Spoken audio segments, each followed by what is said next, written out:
Hey everybody, this is a video about something called corresponding angles, okay? So first of all, come over here and grab a pen or marker, okay?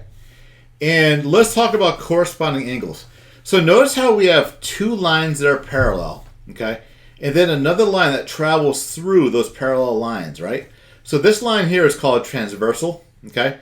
So anytime you have a transversal that goes through two parallel lines, look how it makes 8 different angles. We have angle 1, 2, 3, and 4.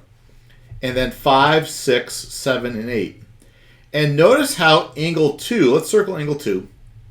Okay? And angle 6 are the same. Okay? They're both, it looks like acute angles. Okay? They're also in the top right-hand corner, okay, of these 4 angles. Notice how the 2 is in the top right-hand corner, and so is the 6 of these angles, right?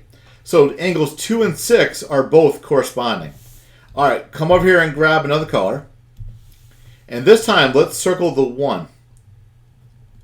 And the 1 corresponds with the 5. All right, so let's pretend if the 1 was 100 degrees, so would angle 5. All right, let's grab another color. Let's go yellow. Okay, and let's circle the 4. And the angle that corresponds with the 4 is the 8. They're the same. And then finally, one more color. Let's go with red. And the angle 3 would correspond with our last available angle, which is angle 7. All right. So angle 2 corresponds with 6. Angle 4 corresponds with 8. Angle 1 corresponds with 5. And 3 corresponds with 7.